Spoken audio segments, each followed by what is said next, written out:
let's talk about the fourth down play that has been making its rounds across Twitter and social media because Deshaun Watson used a bit of a buzzword when he called Jordan Akins a decoy, and that has somewhat set Browns Twitter on fire. So I want to go through the play again because we talked about it actually on our video yesterday or 2 days ago, but it is making its rounds with Watson saying that Jordan Akins was a decoy on 4th and 1. This is the play where Watson ultimately decides to just tuck it and run. He doesn't get the first. Ball goes to New York. They end up missing a field goal. Ball goes back to the Browns. Cedric Tillman can't make the grab, and the game is over. But a lot of fans are very upset that Watson called Akins a decoy. They are looking at this as him deflecting, him not taking responsibility, and ultimately saying he is lying. So let's start by just looking at what Watson said to the media today. When asked about the fourth down play and Akins being open, he said that was a decoy. So there's the difference. Everyone can pause the tape and say, hey, he should have thrown it here, he should have thrown it here. Every quarterback deals with that. So if you choose one play, that's the play out of the whole game that everyone is calling, then so be it. Now, Watson also referenced a play earlier in the game involving Jerry Jeudy, in which he makes the throw on this similar type of play, and it's caught for a 1st and goal, and the Browns would later go on to score. But let's talk about this play for a moment, and then we'll get back to that Jerry Jeudy play earlier that Watson referenced. But to me, this is the play that everyone is very upset about because look at Akins at the 30-yard line, wide open, and Watson decides, yeah, just going to actually hold on to it and run. Now, I don't think Watson is lying when he says Akins is a decoy.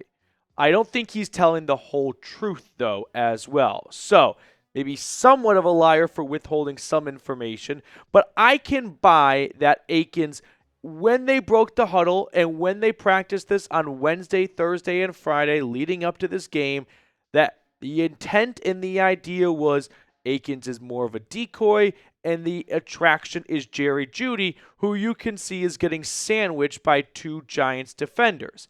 Now, it is interesting because Akins coincidentally spoke to the media today as well, and he said it's RPO. He can give it, he can pass it. All of us were in the right positions. When it comes down to that play, we just trust Deshaun to make the best play. Now, I'm not sure if Akins knew what Watson said to the media when he said this, but there's no part of his response that includes the word decoy. So let's go back to the play and let's look at it pre-snap because I do think that's very important, right? When Watson breaks the huddle and when everyone gets to their spot, the line of scrimmage, Watson can tell this is actually pretty basic. This is not very complex from the Giants. This is cover 1. You've got 1 high safety. You've got man-to-man across the board, right? Everyone can see who they're guarding. This is backyard football. The Giants have 4 down linemen, essentially. They've got 2 linebackers. One's going to come on a blitz, and then Micah McFadden, the guy to the left, he's going to come on a little bit of a delayed blitz once he realizes, okay, there's no responsibilities over the middle of the field. Let's go try and blow up this play. Now, let's take it one step further. Here is Watson getting ready to throw the ball. And it's at this moment he realizes or sees Jerry Jeudy is not open. He is completely guarded.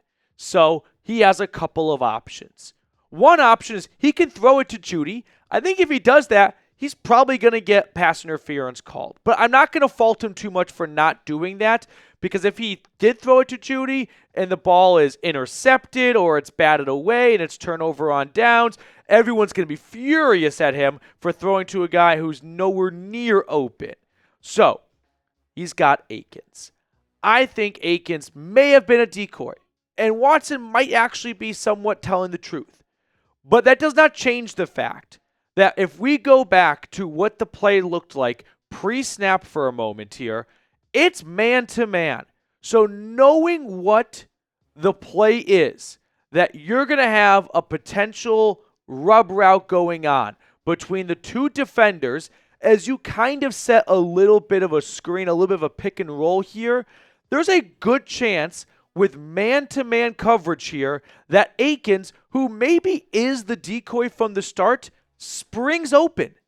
And that's just something I'd like to see Watson recognize and go, yeah, I knew that Akins had a shot at being open, even if the play is designed to go to Jeudy.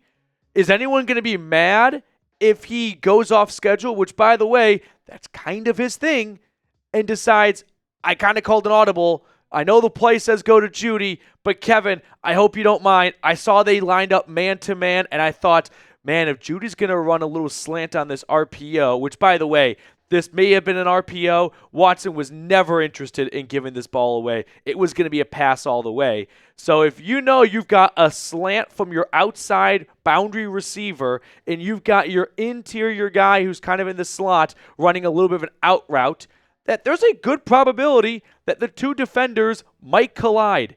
And that's probably going to spring free Jordan Akins. So, was Watson lying about Akins being a decoy? No. I mean, I don't think he was lying, but because I can't say definitively. Like, I'm not in the locker room. I don't know the play call. We don't know the play call. So that may be true.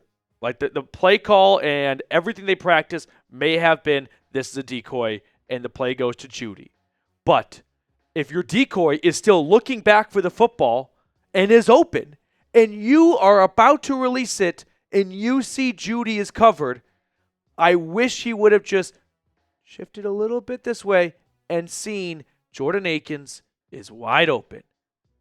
I mean, this is the kind of play that sometimes you see rookie quarterbacks kind of miss out on because their primary read wasn't there and they didn't really know what to do next. He's been in the league for a long time. Ultimately, I think this is just a miss. Quarterbacks have miss. They don't make every single play. That's not unique to Watson. It came at an extremely unfortunate time, being fourth down. And hopefully it's just one that they put behind him, and the next time they get this opportunity, they execute the play. Now, what does it mean for Watson lying? The locker room knows if he's lying or not. And ultimately, that's the only thing that matters here. If Watson just made up this decoy thing, the entire offense knows it. And it's going to be tough for him to kind of have the trust of his teammates if he never takes responsibility.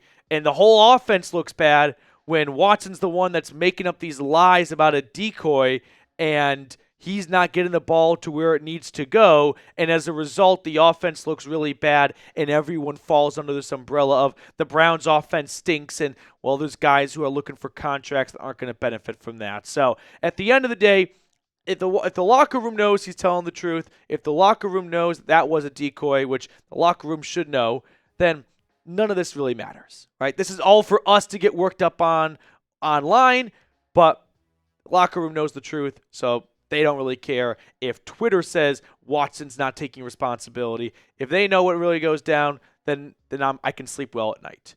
So hopefully he is not just fabricating this decoy thing just to make himself look good, because when Watson talks about football, like when he does post-game press conferences or, middle of the week press conferences, and he's asked about specific plays, like he doesn't really get very general. I mean, he'll get like specific, right? And he'll tell you I wouldn't say it's full like Sean McVay with his memory and all, but like he'll tell you, and not in just generalized terms, but he'll get down to the nitty-gritty of that was quarters coverage. We saw this, we saw that. This time he didn't really do that. So it makes me slightly wonder if he didn't really do that because he didn't want to start lying even more and get himself really caught in a web of lies. But I just go back to, all right, let's say Akins was a decoy. Doesn't mean you can't throw him the football. Like, you think Stefanski's going to rip your helmet off because he's like, how dare you complete a pass on fourth down for the first down to the non-primary read? That was supposed to be a decoy. No one told Akins he was a decoy because he looks like he's running a route right now and he wants the football. Look at Elijah Moore and Amari Cooper. They are just watching with us. I mean, Elijah was kind of running this little wide receiver bubble-ish, but everyone knows on the offense where the ball's supposed to go. It's either Jerry Jeudy or maybe the RPO or the handoff to Jerome Ford or Jordan Akins. Like, those are the only options. You know what was probably not an option when Kevin Stefanski called this play? Run it. I don't think that was the intent of this play call. If the intent of this play call was for, hey, it's either throw or Watson tuck it and run, my guess is there would have been a different play call made because the Browns had not made a lot of progress on the ground all day. And Watson could probably tell that when he didn't even remotely consider. I mean, that RPO was as simple as, okay, I want it back now, right? He did not even try and get the defense to think for a second that this is a run. No. He went through the motions, ready to throw to Jerry Jeudy. He was about to throw. It's not there. I'm going to run with it. And he didn't get the first down.